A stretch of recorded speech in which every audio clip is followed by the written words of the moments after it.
नामदार जयकुमार गोरे भाऊ, एकदा हात वरती जोरदार टाळी झाली पाहिजे.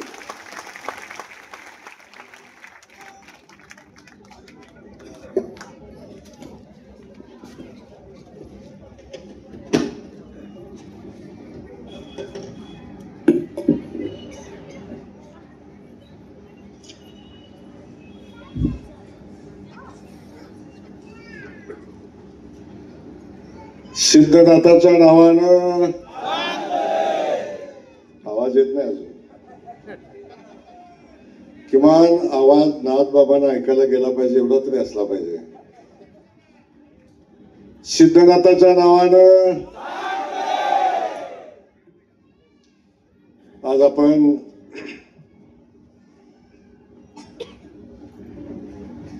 म्हसवड नगरीच्या भविष्य ठरवणारी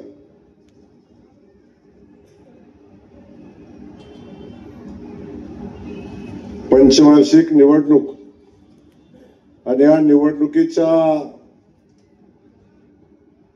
प्रचाराचा शुभारंभ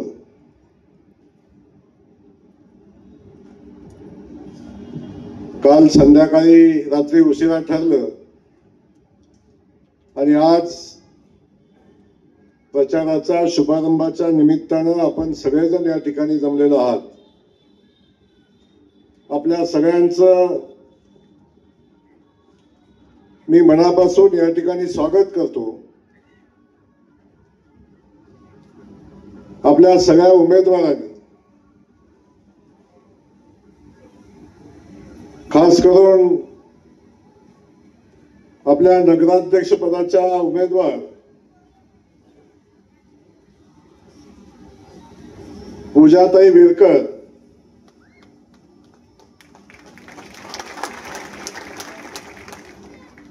आणि त्यांच्या सोबत या शहराचं भविष्य ज्यांच्या हातामध्ये,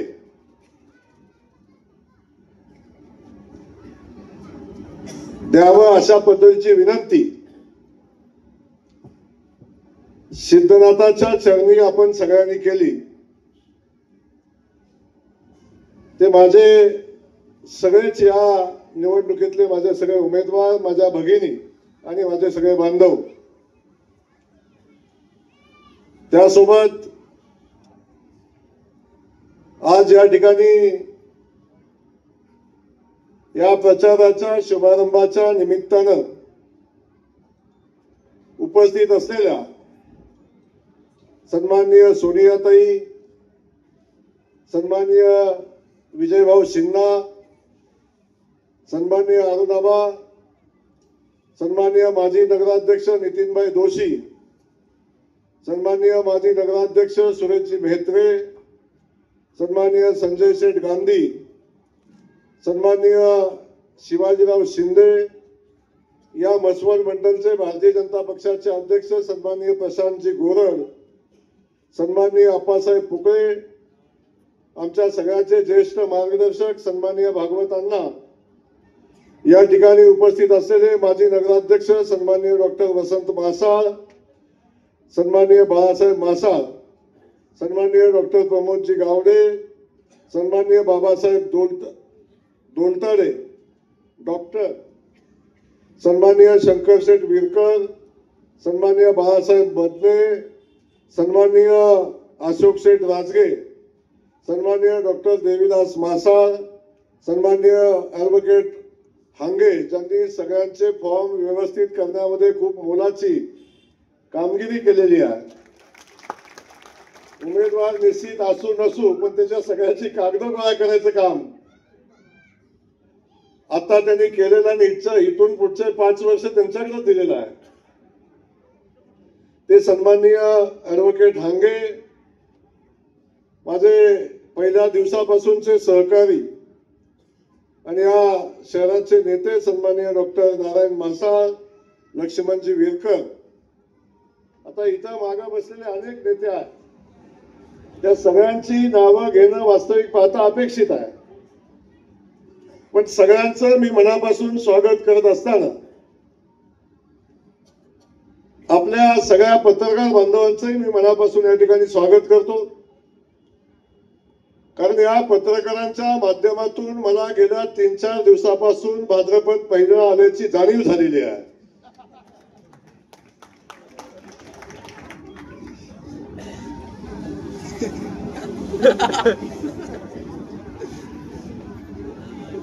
मी गेल्या 5-7 दिवसापासून बघतोय पाठीमागच्या भाद्रपद महिन्यामध्ये सापडलेले गडी आता पुन्हा ह्या भाद्रपद महिन्यामध्येच पुन्हा सापडले आणि ते टीव्हीच्या पुढे येऊन चॅनलच्या पुढे येऊन काय भूमिका मांडायला लागले. त्यांच्या सगळ्यांच्या भूमिका किमान त्यांना भूमिका आहेत हे तरी किमान पत्रकार बांधवांच्या माध्यमातून आम्हाला समजते. ते सगळेच माझे पत्रकार बंधू आणि आपण या ठिकाणी उपस्थित असलेल्या माझ्या सगळ्याच लाडक्या बहिणी, आपण सगळे माझे बांधव, या मसवड शहरातले सगळे व्यापारी बंधू, सगळे डॉक्टर असतील, वकील असतील, या शहरातले सगळे नागरिक असतील, उद्योजक असतील आणि सगळेच कामगार वर्ग असेल, या सगळ्यांचंच मी मनापासून या ठिकाणी स्वागत करतो. आणि हे स्वागत करत असताना आपल्या सगळ्यांना जी विनंती करण्यासाठी मी आलोय ती विनंती माझ्या अगोदरच्या सगळ्या वक्त्यांनी केलेली आहे. आणि भागवतांना ज्यांनी 5 वर्षापूर्वी परिवर्तन झालं पाहिजे म्हणून संघर्ष केला, ते संघर्ष करणारे सगळे गडी आज माझ्या स्टेजवर या ठिकाणी उपस्थित आहेत.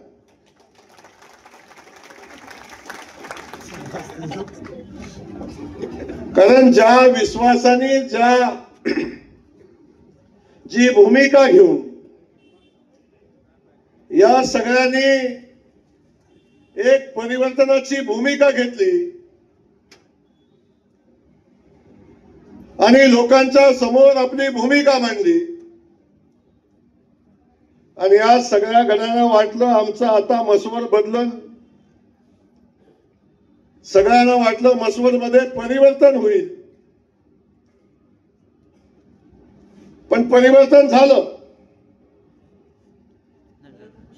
2011 ते 16 पासून ज्या मसवडनं विकासाचं काम पाहिलं, ज्या मसवडनं विकास पाहिला, ज्या मसवड शहराला पहिल्यांदा शहर म्हणून रूप येताना आपण सगळ्यांनी पाहिलं आणि विकासाच्या वाटेवर जाणारं हे मसवड भकास करण्याच्या दिशेनं झालेलं परिवर्तन आपण सगळ्यांनी या निमित्तानं पाहिलं.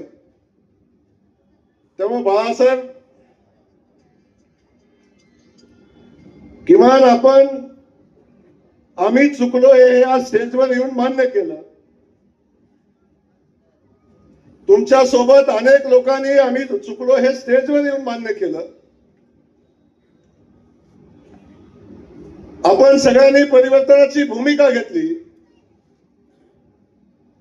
पण या परिवर्तनाच्या भूमिकेतनं मसवड शहराचं झालेलं जे नुकसान आहे, जे विकासाच्या दिशेनं चाललेलं मसवड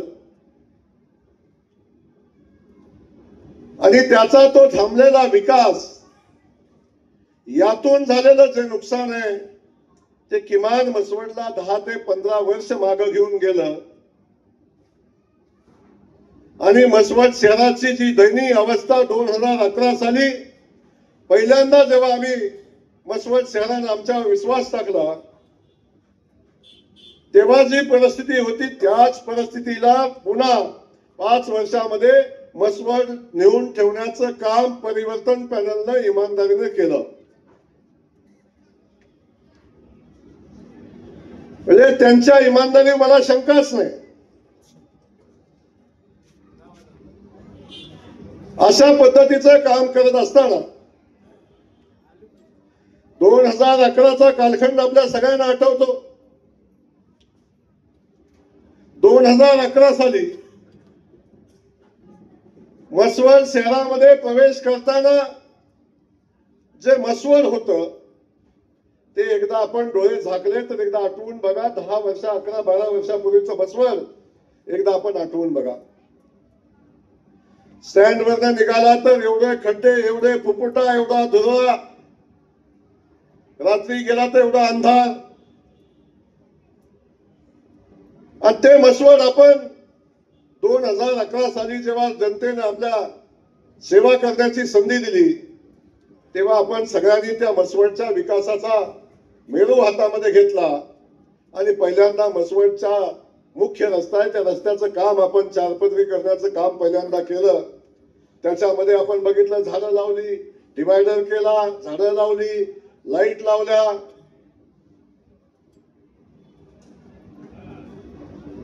पण सगळं हे केलेलं आता इथं सगळे साक्षीदार आहेत. आपण सगळ्यांनी बघितलं हे सगळं रस्त्याचं जे काम होतं सगळ्या लाईटी बंद होत्या. चालू लाईटी या भाद्रसनी 5 वर्षात एकदाही चालू करता आल्या नाहीत. माहिती नाही बाबासाहेब काय नेमकं अडचण होती. बाबू काका काय अडचण होती नेमकी माहिती नाही मला. नवीन लाईट लावू नका आमचं काय म्हणणं नाही, नवीन रस्ता करू नका आमचं काय म्हणणं नाही, रस्त्याच्या मध्ये लावलेली झाडं नव्याने लावू नका आमचं काय म्हणणं नाही. पण किमान लावलेली झाडं तरी नीट ठेवा. झाडं सुधागरांनी काढून नेली, लाईटीचं पोल बंद पडलं, रस्त्याची अवस्था दयनीय झाली. आणि आपण सगळ्यांनी बघितलं सगळ्यांना पहिल्यांदा पश्चाताप म्हसवडच्या स्टँडवर आला की व्हायला लागला हेच का ते आमचं परिवर्तन. बस स्टँडवर आपण गेला, बस स्टँडची परिस्थिती आपण बघितली, बस स्टँडवर गेलेल्या लोकांचा होणारा हाल आपण बघितलं, पडलेले खड्डे आपण बघितले. त्यावेळची म्हसवड अशी परिस्थिती आपण सगळ्यांनी बघितली. आज म्हसवड सारख्या शहराचं जे बस स्टँड बनवलंय या जिल्ह्यातलं सगळ्यात सर्वोत्तम असणारं बस स्टँड आपण सगळेजण बघतोय. पण हे बाबू काका कधी झालं परिवर्तन वाले घरी बसले तेव्हा तो नाही झालं. पण परिवर्तनाच्या कालखंडामध्ये काका हे परिवर्तन करण्याच्या क्षमतेच्या नाहीत हे तुम्ही पहिल्यांदा ओळखलं. तुम्ही मला सातत्यानं भेटला आणि मला सांगितलं की भाऊ आम्ही चुकीच्या गड्यांच्या सोबत आहे, यांच्या सोबत राहून आमच्या म्हसवडचा विकास होऊ शकत नाही. ही भूमिका आपण सगळ्यांनी मांडली, आपण मांडली आणि आज आपण विकासाच्या यात्रेमध्ये आज आपण सहभागी झालेला. 2011चा कालखंड आपण आठवला. मी फार वेळ तुमचा घेणार नाही, पण एकदा आठवा या गावाला किमान आपण सातत्याने सांगितलं की जेव्हा मी 2011 साली आमदार 9 साली आमदार झालो आणि म्हसवड मध्ये जेव्हा जेव्हा एखादं कुणाचा मृत्यू व्हायचा तेव्हा दहन द्यायला यायचो, कधीतरी मातीला यायचो आणि जेव्हा त्याच्या मातीच्या कार्यक्रमाला जायचो, जेव्हा मातीच्या कार्यक्रमाला जायचो तेव्हा पाऊल कुठं टाकावा एवढी शिखरं असायची. पाऊल कुठं टाकावा बसावं कुठं म्हणजे नाव सांगायला सांगतात तिथं अनेक लोक. कोण राजे नाव सांगतं, कोण महाराजे सांगतो, कोण इतिहास सांगतं. अरे पण जाताना जायची सुद्धा व्यवस्था तुम्ही केली नाही, आयुष्यभर जगण्याची व्यवस्था केली नाही. पण जाताना सुद्धा माणसाला समाधानानं जाता येणार नाही अशा पद्धतीची परिस्थिती. स्मशानभूमी साधी स्मशानभूमी या गावाला नव्हती. एक पत्र्याचं शेड होतं ते 3 जाग्यावर वाकलं होतं. ती स्मशानभूमी आपण बघितली. एवढी सुंदर स्मशानभूमी आपण 2011 साली आपण सत्तेत आल्यावर बांधली आणि अनेक लोक सांगायची या भागातनं जाताना की आम्हाला वाटायचं ते मंदिर आहे, समोरनं जाणारा माणूस ते मंदिर आहे म्हणून पाया पडायचा. आपण पण मंदिराच्या पुढनं जातो तेव्हा पाया पडतो ना. आपण जसं मंदिराच्या पुढनं जाताना पाया पडतो तसं लोकांना आज स्मशानभूमी आहे माहिती नसायचं, त्या समोरनं जाताना लोक आपसुकपणे हात तिकडे करायचे आणि पाया पडायचे. अशा पद्धतीची सुंदर स्मशानभूमी आपण बांधली. आणि त्या स्मशानभूमीमध्ये मुलं अभ्यासाला बसायला लागली. अनेक मुलांनी त्या ठिकाणी अभ्यास करून आपलं शिक्षण पूर्ण केलं. अशा पद्धतीची सुंदर MIDC आपण बांधली. या शहरातल्या आमच्या माता भगिनी घरातनं बाहेर पडलं तर नाथाचं मंदिर आणि नाथाचं दर्शन घेतल्यानंतर जायचं कुठं, बसायला उठायला साधी एखादी जागा कुठं आमच्याकडे नव्हती, एखादं बाकडं कुठं नव्हतं की एखादी भगिनी आमची उठेल जाऊन बसेल आणि 10 मिनिटं 20 मिनिटं त्या ठिकाणी आराम करेल. अशा पद्धतीची कुठेही परिस्थिती नव्हती. या म्हसवड शहरामध्ये एक सुंदर अशी गार्डन आम्ही केली, एक बाग आम्ही तयार केली. ती बाग बघायला बाबू काका मुंबईतनं जेव्हा जेव्हा सचिवालयात लोक जायची, नगरपालिकेतले लोक जायची, तेव्हा सांगायची तुम्ही म्हसवडची बाग बघून या आणि त्या बागेसारखी बाग तुम्ही तुमच्या गावामध्ये बनवा. अशा पद्धतीची भूमिका मंत्रालयातले अधिकारी घ्यायचे. आणि एवढी सुंदर बाग परिवर्तन झालं तेव्हा आम्ही त्या पॅनलच्या ताब्यात दिली आणि त्यानंतरची बाग आपण बघितली. आज आपण ती बाग बघितली तर त्या बागेमध्ये फक्त डुकरं दिसतील तुम्हाला, माणसं दिसणार नाही. लावलेलं गवत साधं कापायचं झालं नाही. त्या ठिकाणी लावलेलं पत्रे सुद्धा काढून नेले, तिथल्या पाईप काढून नेल्या, तिथल्या मोटर काढून नेल्या,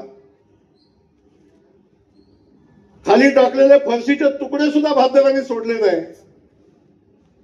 एवढी दयनीय अवस्था त्या बागेची करून टाकली. किमान लाज वाटायला पाहिजे होती. राजमाता अहिल्यादेवींचं नाव त्या बागेला दिलं, किमान ती बाग सांभाळायची जबाबदारी तरी अहिल्यादेवींचं नाव सांगणाऱ्यांची त्या ठिकाणी होती. किमान शरम वाटायला पाहिजे होती. ते सुद्धा झालं नाही. आज बागेची दयनीय अवस्था आहे. 3 वर्ष प्रशासक आहे ते पुन्हा त्या बागेचं कंपाऊंडची वॉल आपण उंच केली आणि 4 कोटी रुपये पुन्हा बाग पूर्ववत करण्यासाठी 4 कोटी रुपयाचा निधी आपण आज आणला. ती बाग बंद पडली. पाण्याची अवस्था तुम्ही बघितली, गावातल्या रस्त्यांची अवस्था बघितली. रस्ता आज केला तर 3ऱ्या दिवशी रस्ता शोधायला लागतो अशी परिस्थिती. अशा अनेक विषय बाळासाहेब तुम्ही सांगितले असतील. या सगळ्यांचं काम काय होतं? 5 वर्ष त्या नगरपालिकेतनं फक्त कमिशनचं काम झालं, बाकी काय झालं नाही. नगराध्यक्षाचं किती, बाकीच्यांचं किती, नेत्यांचं किती, ह्याच्या पलीकडे हिशोब झाला नाही. आणि ही परिस्थिती आपण सगळ्यांनी अनुभवली, आपण सगळ्यांनी बघितलं. आणि जी कामं काका, जेव्हा आम्ही नगरपालिकाची निवडणूक लागली तेव्हा 17 कोटी रुपये नगरपालिकेच्या अकाउंटवर होते. 17 कोटी रुपये. त्या 17 कोटी रुपयातला एकही नया पैसा तुम्हाला खर्च करता आला नाही. आपण सगळ्यांनी बघितलं. पलीकडं एक दगडाची खण आपण बघतो, गावाच्या बाजूला एक दगडाची खण होती.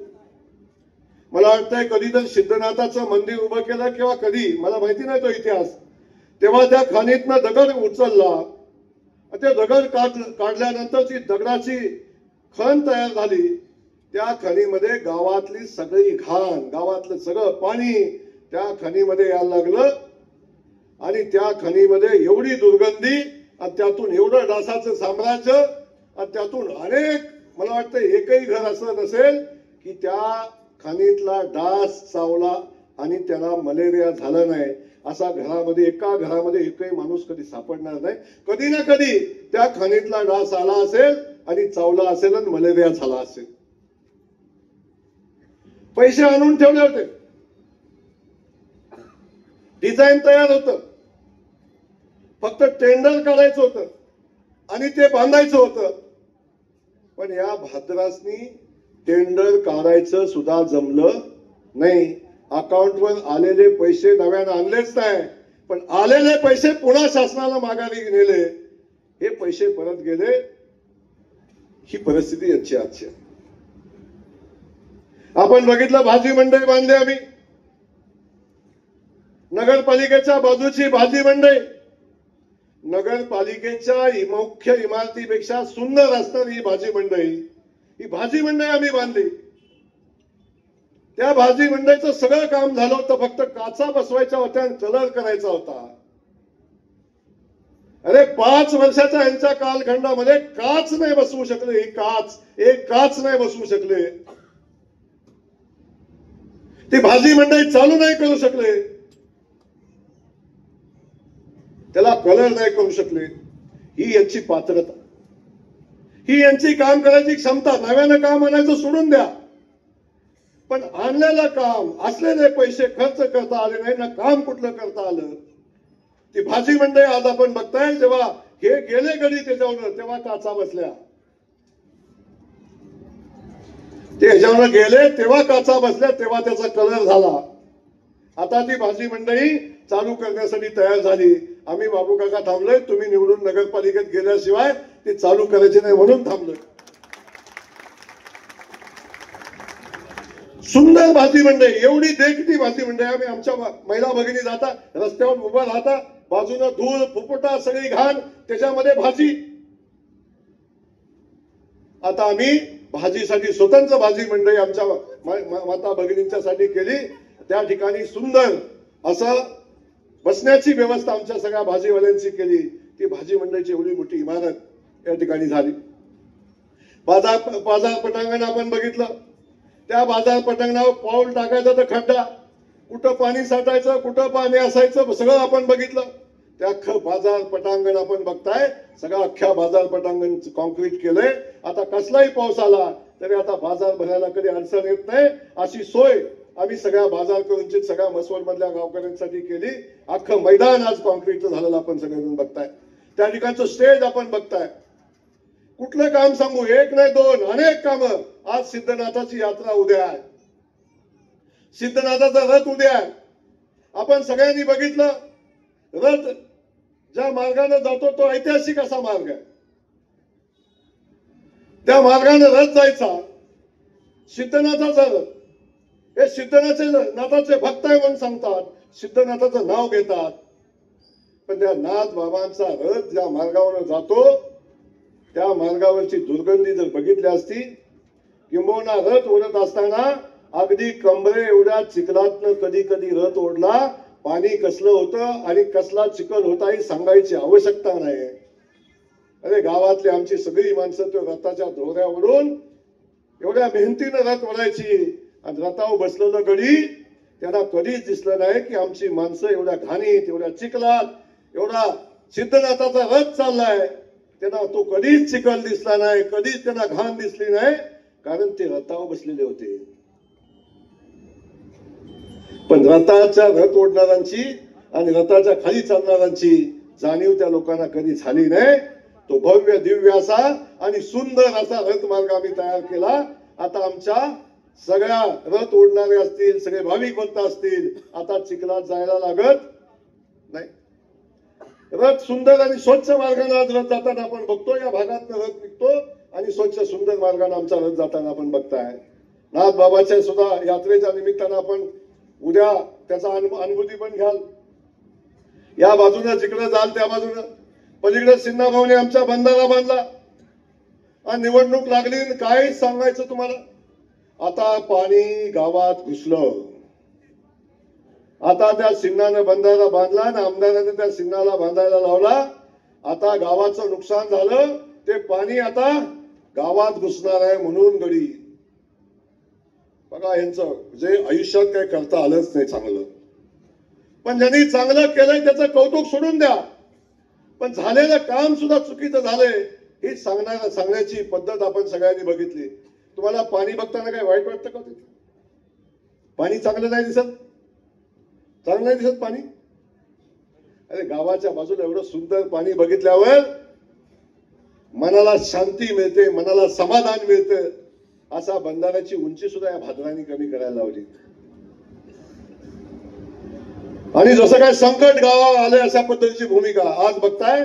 या बाजूला अख्खं पाणी या भागात आपल्याला वाहताना दिसतंय.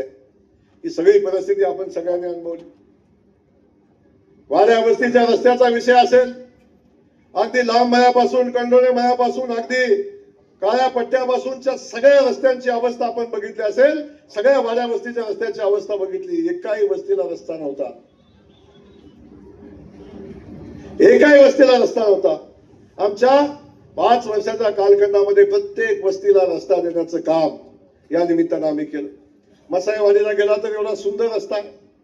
मसाईवाडीत गेला तर सभा मंडप आहे, मंदिराचं काम झालंय, बंधाऱ्याची कामं झाली. आता अख्ख्या मसाईवाडीला आम्ही शेतीचं पाणी देणार आहे. आता तेही काम आमचं अंतिम टप्प्यात आलंय. बोनेवाडीचा विषय असेल, विरकरवाडीचा पलीकडच्या भागाचा विषय असेल, नागोबाला आम्ही आता जवळजवळ 70 लाख रुपयाचा आम्ही नागोबाच्या मंदिरासाठी सभा मंडपाचं काम 70 लाख रुपयाचा आम्ही सभा मंडप नागोबाच्या मंदिराला दिला. 2.5-3 कोटीचा रस्ता आम्ही नागोबाचा रस्ता आम्ही केला. ही सगळी परिस्थिती आपण बघितल्यानंतर बघतो आपण काय नेमकं झालं. ही सगळी कामं उभी राहत असताना या सगळ्या कामाला खऱ्या अर्थानं मागच्या 5 वर्षामध्ये ब्रेक लागला. आणि त्यावेळी जे गडी बाबू काका 1-2 सोडलं तर आता तुम्ही ज्यांना गावाची काळजी आहे ते बाजूला झाले. तर त्यांना माहिती आहे या लोकांच्या ताब्यामध्ये पुन्हा काय केलं तर कसं होणार. आता हे सगळे गडी पुन्हा एकदा आपल्याला दिसायला लागले. आणि जसं आपण बघितलं 5 वर्षाचा यांचा कालखंड गेल्यानंतर खऱ्या अर्थानं पुन्हा एकदा मसवड शहराच्या विकासाच्या दृष्टीनं काम चालू झालं. काय म्हणतात ना, कधी कधी अपशकुन असतो ना, शकून अपशकुन असतो का नाही. तसा एक अपशकुन तिथं बसला होता. या शहराच्या दृष्टीने तो अपशकुनच होता त्या दिवस. तो दिवस तो काय लढून झगडून आणलेला नव्हता.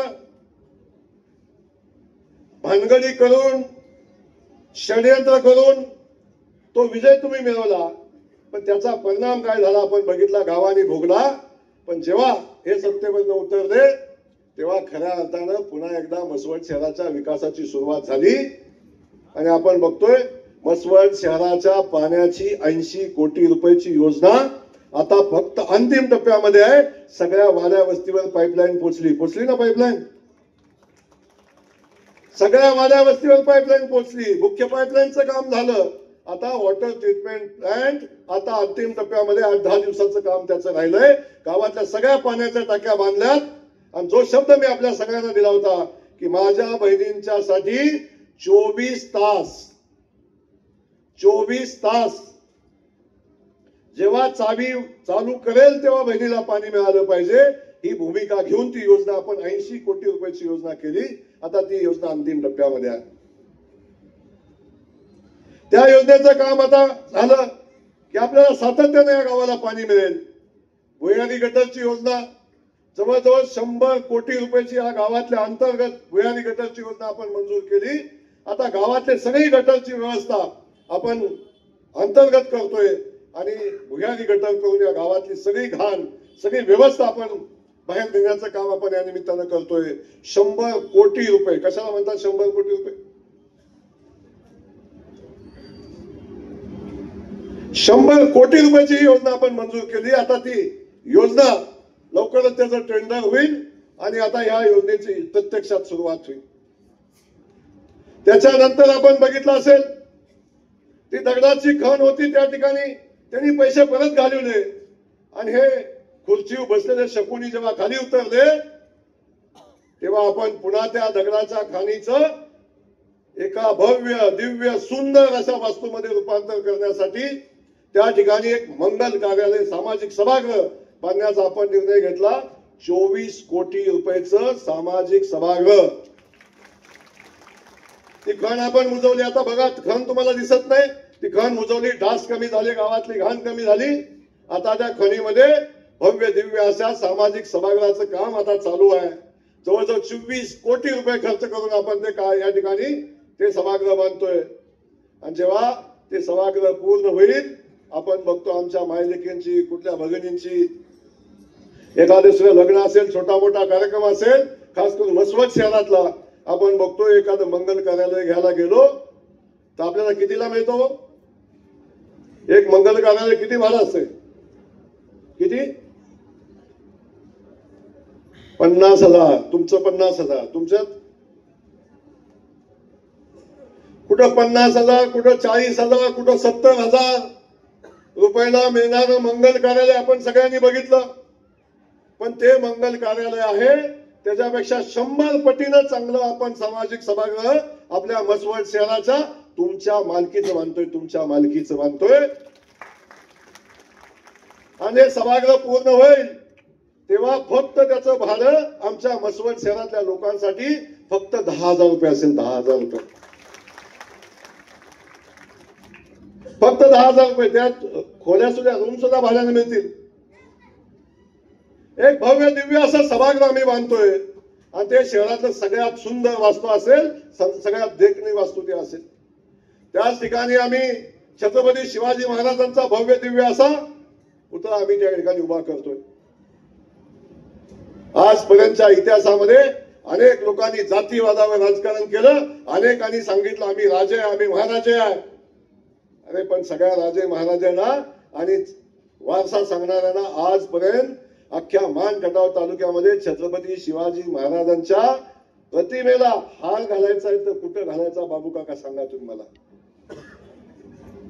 एक पुतळा दाखवा मला की ज्या ठिकाणी छत्रपती शिवाजी महाराजांचा पुतळा आहे तिथं आपण जाऊन हार घालून महाराजांचं दर्शन घेऊ असं एक ठिकाण मला सांगा. निवडणूक आली की फक्त सांगतात आम्ही आहे. इथं भव्य दिव्य असा पुतळा आम्ही छत्रपती शिवाजी महाराजांचा उभा करतोय. नगरपालिकेच्या पुढे आपण बघितलं, एक तिथं खोक्यांचं साम्राज्य होतं. त्या खोक्यांच्या ठिकाणी आम्ही अहिल्या देवींच्या नावानं भव्य असं एक व्यापारी संकुल उभं करण्याचा निर्णय घेतला. त्या व्यापारी संकुलाचं काम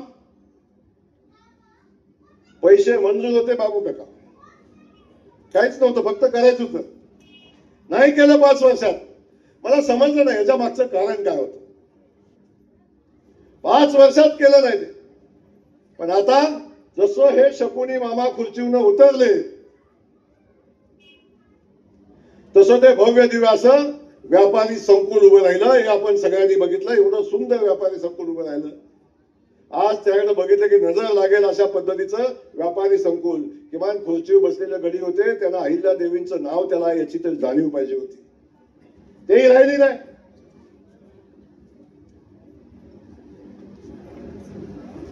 अनेक वर्ष बघितलं आपण आमचा संघ समाज बांधव होता.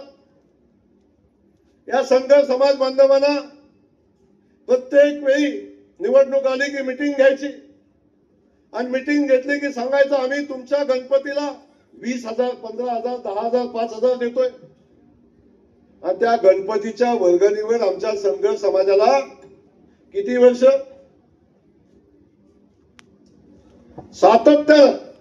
सातत्याने फक्त गणपतीच्या वर्गणीवर त्या समाजाची मतं घेण्याचं काम केलं. महात्मा गांधींचा पुतळा बसवतो म्हणून अनेक दिवसापासून त्या समाजाला फसवण्याचा उद्योग केला. त्या सगळ्या संघ समाज बांधवांचं म्हणणं होतं, भाऊ आम्हाला 30 लाख रुपयाचा आमच्यासाठी एखादं भव्य दिव्य असं एक सामाजिक सभागृह बांधावं. या सगळ्या संघ समाजाच्या मागणीवरून आम्ही पहिल्यांदा 40, नंतर 60, आता 1 कोटी आणि आता 1,30,00,000 रुपये अख्खा समाज ज्या सभामंडपामध्ये किंवा ज्या हॉलमध्ये बसेल अशा पद्धतीचा भव्य दिव्य संघ समाजाचा 1.25 कोटी रुपयाचा हॉल आम्ही आता बांधलाय. त्याचं काम अंतिम टप्प्यात आहे. अख्खा संघ समाज त्याच्यामध्ये बसेल म्हणून सगळा संघ समाजात संघटित होऊन आपल्या पाठीशी उभा आला.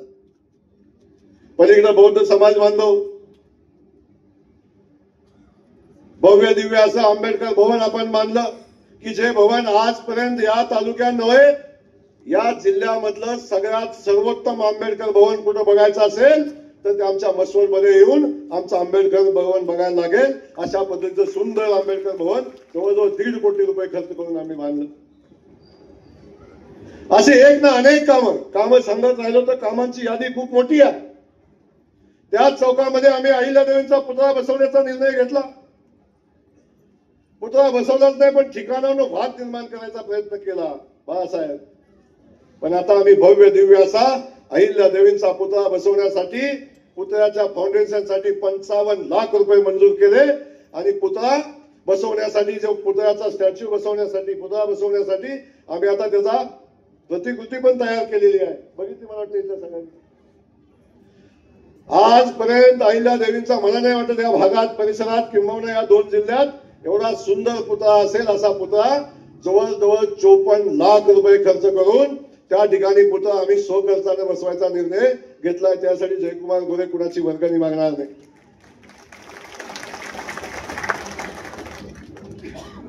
आंबेडकरांचा पुतळा बसवायचा आहे.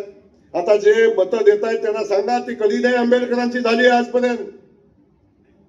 आंबेडकरांचा पुतळा बसवला हाच फकड्या बसवल, त्यांच्या दम नाही आंबेडकरांचा पुतळा बसवायचा. महात्मा फुलेंचा बसवला तर ह्याच बसवून दे, यांच्यात नाही दम बसवायचा. अनेक समाज बांधवांच्या सगळ्या समाज बांधवांना सोबत घेऊन पुढे जायचा निर्णय आम्ही घेतला. खास करून या पेठेमध्ये आज आम्ही बोलतो, या पेठकऱ्या नाही माझं सांगणं आहे. आता निवडणूक लागली, अनेक गडी म्हणतात कोण उमेदवार बाहेरचा आहे.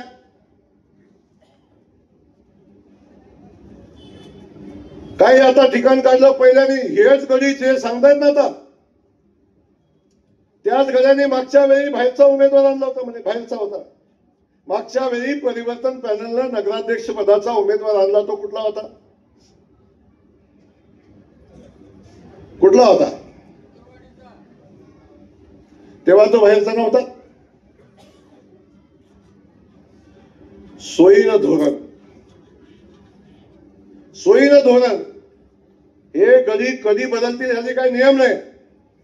आयुष्यात काय चांगलं झालंय, फक्त आग लावून आजपर्यंत गावाला नगवण्याचं काम या महाजनांनी केलं. अरे ही पेठ गेल्या 10 वर्षापासून पुन्हा विकसित होते. या आजूबाजूच्या भागामध्ये पाणी आलं, आजूबाजूच्या भागाचा विकास झाला, आजूबाजूचा शेतकरी आता संपन्न होतोय. या भागात जेव्हा पाणी आलं तेव्हा शेतकऱ्यांच्या खिशामध्ये 4 पैसा आला आणि तो पैसाच पेठेमध्ये येतो आणि पेठेमधला व्यापार चालतो. ही परिस्थिती आपण सगळ्यांनी बघितली. ही पेठ आज भरते. अलीकडच्या कालखंडामध्ये या पेठेमध्ये सुद्धा अडचणी आलेल्या आपण सगळेजण बघताय. पण मी या सगळ्या पेठकऱ्यांना सगळ्या व्यापारी बांधवांना सांगतो, हा जयकुमार गोरेचा शब्द आहे. येणाऱ्या 2, 3, 4, 5 वर्षामध्ये काम एमआयडीसीचं 2 वर्षातच चालू होईल. जमिनीचं अधिग्रहण चालू होईल, आताच चालू होईल 1-2 महिन्यामध्ये.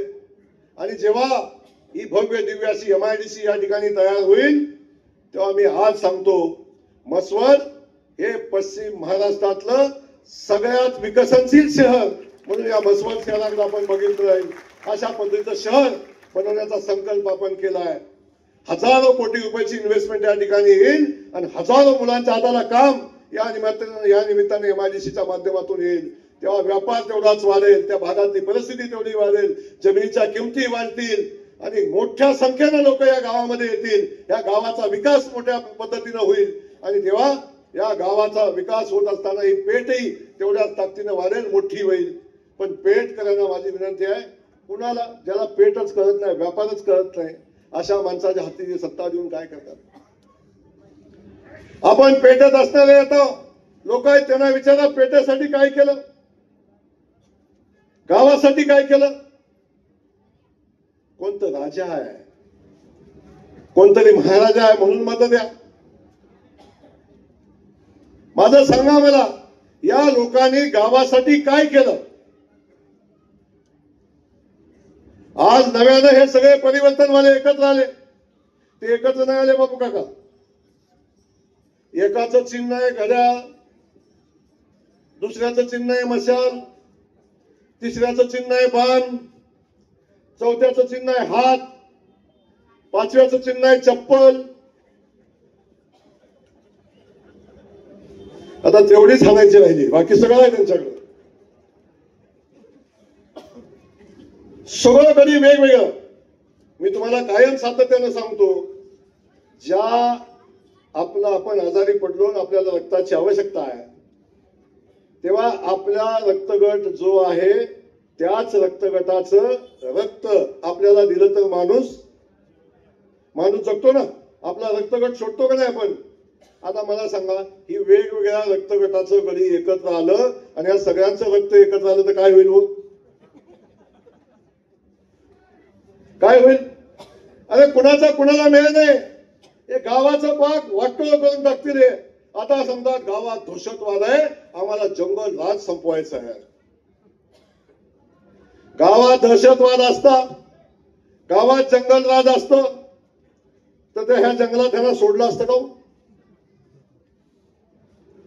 अरे जेव्हा तुम्ही बसवडमध्ये येऊन राज्याच्या ग्रामविकास खात्याच्या मंत्र्यावर सुद्धा खोटे आरोप केले आणि काही बोलला तरी तुम्ही बोलू शकता, ही शहरामधली लोकशाही लक्षात असू द्या. ती लोकशाही बाजूला ठेवायला सांगा मला एकदा, मग दाखवतो तुम्हाला कसं असतंय. जंगल राज आहे म्हणून सांगतात, जंगल राज संपवण्यासाठी आम्हाला मत द्या. आणि हे सांगतात, कोणतरी म्हणतंय आता आम्हाला शेवटची आमची इच्छा आहे,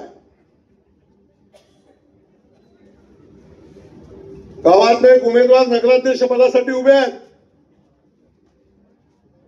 आणि ते काय सांगतायत बाबू काका,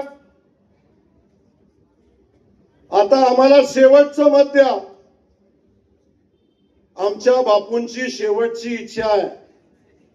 आणि बापूच्या डोळ्या देखत एकदा घरामध्ये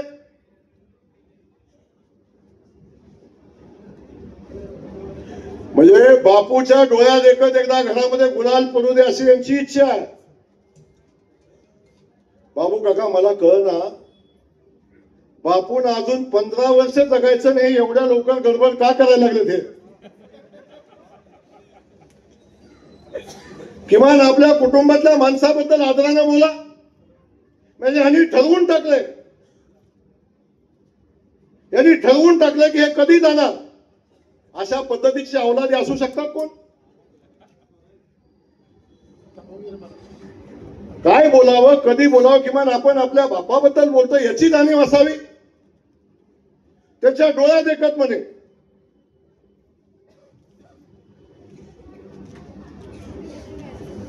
आणि परमेश्वराने त्यांना 15 वर्ष, 20 वर्ष, 25 वर्ष आयुष्य द्यायचं असेल अजून. आधीच गडबड झाली तुम्हाला. आणि हे सगळं करत असताना गावाचा आणि बाहेरचा वाद आता चालू केला. इथं गेल्यानंतर पुन्हा गावागावात काय गावासाठी केलं आतापर्यंत यांनी सांगा मला.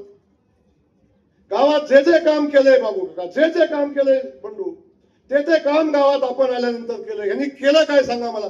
5 वर्षात माझा शब्द या ठिकाणी माझा आव्हान आहे. परिवर्तन पॅनलला 5 वर्षांनी सत्ता दिली, गावानं सत्ता दिली. जयकुमार गोरेंना 9 वर्ष झालं, 8-8.5 वर्ष झालं त्या नगरपंचायत पालिकेमध्ये पाऊल टाकलं नाही अजून. माझी सत्ता नसताना सुद्धा जयकुमार गोरेंना 250 कोटी रुपयाचं काम घेऊन माझ्या या बसवड शहरामध्ये जयकुमार गोरे आला. 5 वर्षात केलेल्या कामाची एकदा यादी जाहीर करा आणि मग गावात मत मागा. मग गावासाठी विषय सांगा. आम्ही राजे, आम्ही महाराजे म्हणून आम्हाला मत द्या.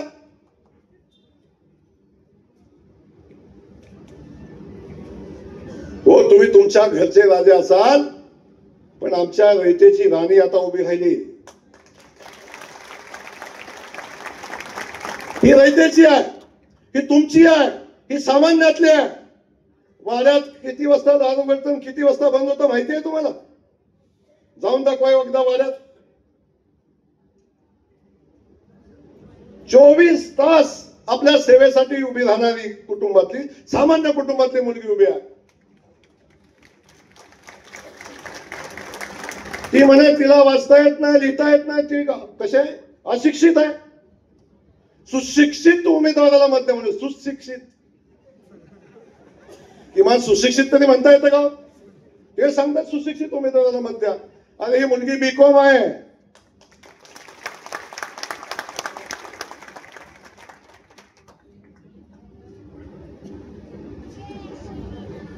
कुणाचं मूल्यमापन करतो का? तिची चूक आहे, ती गरीबाच्या घरात जन्माला आली, ती राणीच्या राजाच्या घरात जन्माला आली नाही. तिची चूक आहे म्हणून तिला हक्क नाही नगरपालिकेत काम करायचा. तिला हक्क नाही नगराध्यक्ष व्हायचा. एक सामान्य घरातलं रेशनिंग दुकानदाराचं पोरगा आमदार झालं, या तालुक्याचं भविष्य बदलून टाकलं. या तालुक्याला चारही बाजूने आज पाणी, चारही बाजूने विकासाची गंगा वाहताना आपण बघताय.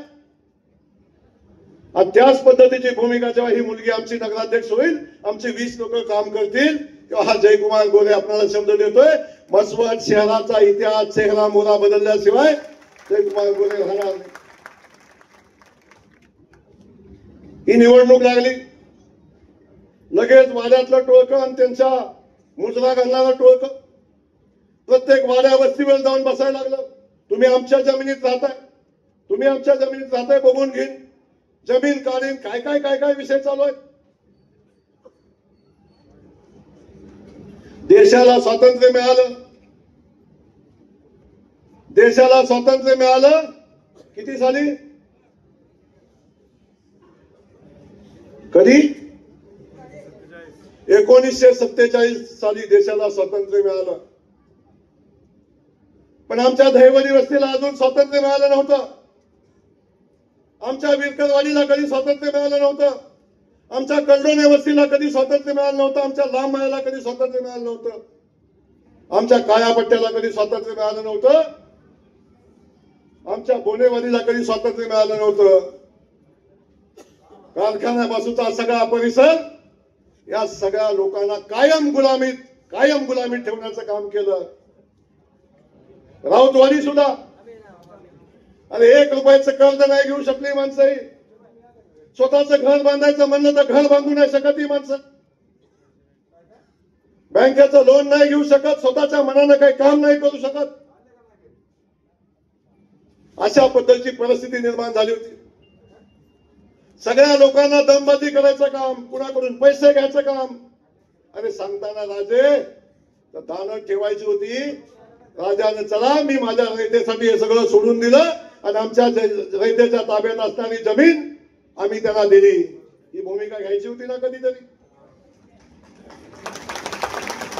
आज त्यांच्याकडे जाताय सांगताय आम्ही बघून घेऊ, मत नाही दिलं तर बघा, घर बांधून देणार नाही, हे म्हणून देणार नाही, इथं जमीन काढून घेऊ. आज हा जयकुमार गोरे या स्टेजवरनं सांगतोय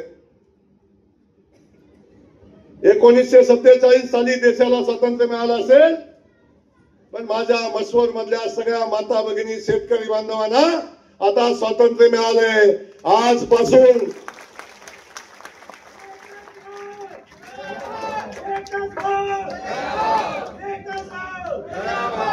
आजपासून माझा शब्द आहे, आजपासून सगळ्या शेतकरी बांधवांच्या याच्यावरचा जो कोण मालकी सदरातला कुळ सदरातला कोण असेल त्या सगळ्यांची नावं कमी होतील आणि माझ्या शेतकरी बांधवाचं नाव मालकी सदरी ठरवण्याची भूमी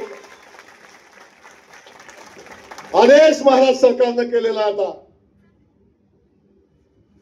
तेव्हा भिवू नका कोणाला. आता जमीन तुमची आहे, तुमच्या मालकीची आहे. आता कुठल्या राजा महाराजाची नाही हे सांगतोय या निमित्तानं तुम्हाला.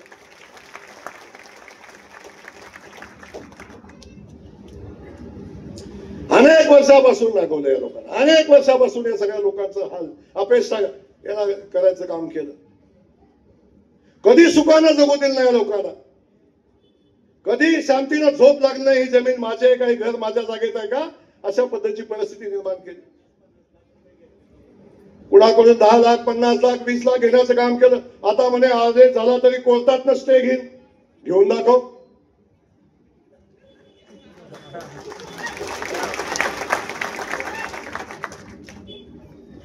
कोर्टाचा स्टे मिळाला मग कसं करणार.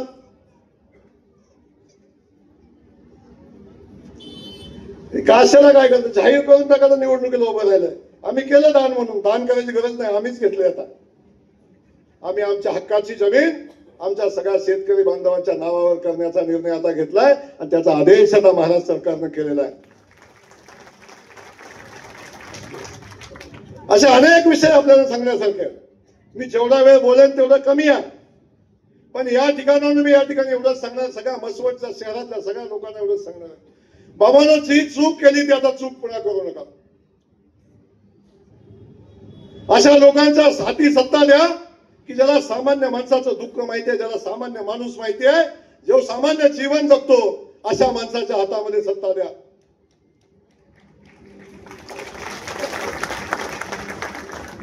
झालं ना इतिहास, आता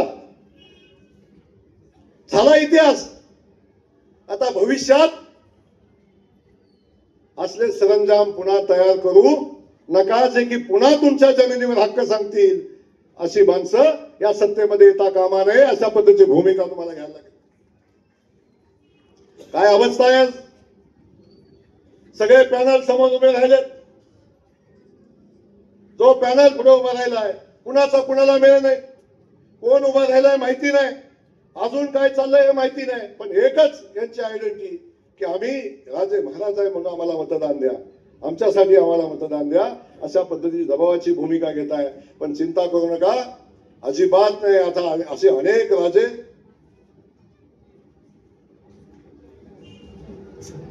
घरी बसायचा एक कलमी कार्यक्रम आपला आहे.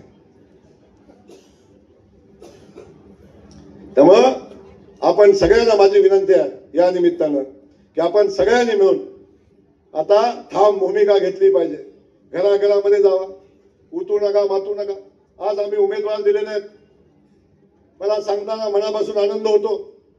आमचे सगळे उमेदवार, या सगळ्या उमेदवारांचं ऍव्हरेज वय काढलं तर 29 आहे. ऍव्हरेज वय काढलं. 2-3 माणसं 40च्या वर, 2 माणसं का 3 माणसं आहे. 30च्या आत भाऊ किती, दोघं चौघच आहेत 30 पर्यंत. 30 ते 35 5 आहेत.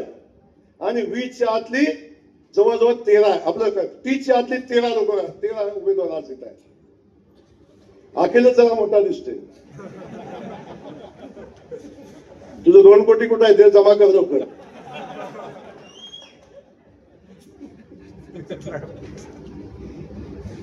तर आपण सगळ्यांनी ही परिस्थिती आपण सगळ्यांनी बघितलेली आहे. म्हणून माझा एवढे सुंदर उमेदवार या ठिकाणी उभे केलेत की 24 तास आपल्यासाठी वेळ देतील, काम करतील. अशा पद्धतीचे उमेदवार या ठिकाणी स्वतः उत्स्फूर्तीने असणार आहे. बाकी शोधाय लागले उमेदवार, शोधायला अजून पण सापडेना. ज्यांना उमेदवारच सापडेना त्याला गाव कधी सापडायचं, गावच नाही सापडलं तर गावचा विकास कधी सापडायचा, गावात काम कधी करायचं. या सगळ्या गोष्टी बाजूला ठेवा. मी अधिकचं काय बोलणार नाही. पण मी आपल्याला सांगतो, देशामध्ये मोदीजींचं सरकार आहे, राज्यामध्ये आदरणीय फडणवीस साहेबांचं सरकार आहे आणि हे सरकार आपल्या सोबत आहे. म्हणून कोट्यावधीची कामं एवढ्या छोट्याशा गावामध्ये आपण 100 कोटी रुपयाचं भुयारी गटारचं काम आणू शकतो, 80 कोटीचं पाण्याचं काम आणू शकतो. सगळ्या समाज बांधवांसाठी आपण सामाजिक सभागृह 24 कोटीचं आणू शकतो. छोटी छोटी सगळी कामं रस्त्याची आपण आणू शकतो. पण मला माझ्या प्रश्नाचं उत्तर पाहिजे. जर चुकून हे गडे सत्तेत आलं तर कुठं जाणार, कुणाकडून आणणार? बघ, कुठं आणायचं असतं तिथं माहिती आहे का? आयुष्य गेलं, आयुष्य गेलं बाबू. का आज्याचं दोष तेच, बापाचं दोष तेच, ह्यांचं पण दोष तेच. ह्याला पलीकडची दुनियाच नाही. एवढीच दुनिया, एवढीच. याच्या पलीकडचं काय यांच्याकडे नाही. म्हणून मी आपल्याला सांगतो, आता आपल्याला निर्णय घ्यायला लागेल. आणि जे सगळे नेते येत आहेत ना, ते इथं सांगतायत परिवर्तन करा, आणि परिवर्तन आता म्हणणार नाहीत खरं. त्याला काय म्हणायचं हेच कळत नाही. कन्फ्युज आहेत, कन्फ्युज. परिवर्तन म्हणावं तर सत्तेत हेच होते.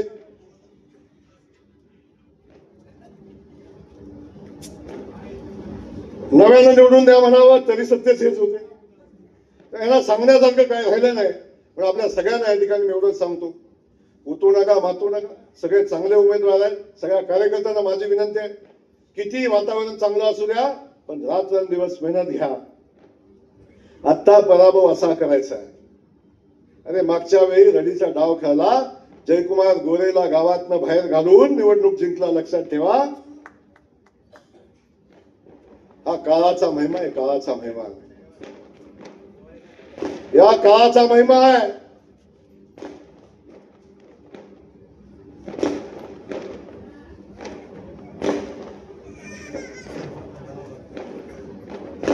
हे दिवाळी मैदान आहे, मसवडच्या मुक्तीचं मैदान आहे.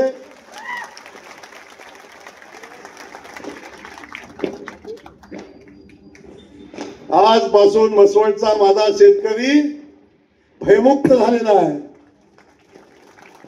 आजपासून माझ्या मसवडच्या शेतकऱ्याचा सातबारा त्याच्या मालकीचा झालेला आहे. त्यामुळं आपल्या सगळ्यांना या ठिकाणी एवढी मनापासून विनंती करतो, सगळ्या गावकऱ्यांना मनापासून विनंती करतो, या सगळ्या माझे सहकारी आपली सेवा करतील. आपल्या सेवेत कुठं कमी पडणार नाही, भ्रष्टाचाराचा संबंधच येणार नाही. आम्ही सगळेजण मिळून ताकदीने या गावाचा विकास करू, या गावाचा चेहरा मोहरा बदलू, या गावामध्ये भव्य दिवसी MIDC उभी करू, इथल्या युवकांच्या हाताला काम देऊ. ही सगळी कामं करत असताना तुमच्या सगळ्यांचा आशीर्वाद आमच्या पाठीशी असला पाहिजे. आणि या सगळ्यांच्या वतीनं हा जयकुमार गोरे शब्द आपल्या मसवड शहराला देतो की मसवड शहराला योग्य दिशेनं चालवण्याची जबाबदारी जरी या सहकाऱ्यांच्यावर दिली तरी त्यांच्यावर लक्ष ठेवून गावाला व्यवस्थित चालवण्याची जबाबदारी मी सगळ्यांच्या वतीनं घेतो. हा शब्द मी माझ्या मसवडच्या सगळ्या जनतेला देतो. आपल्या सगळ्यांना मनापासून धन्यवाद देत असताना कमळ चिन्हावरच्या सगळ्या उमेदवारांना आपण 100% मतदान करून निवडून देण्याची भूमिका घ्यावी. कारण देशात भाजप, राज्यात भाजप, जिल्ह्यात भाजप, मसवडमध्ये भाजप सगळे मिळून आणूया एवढंच सांगून थांबतो.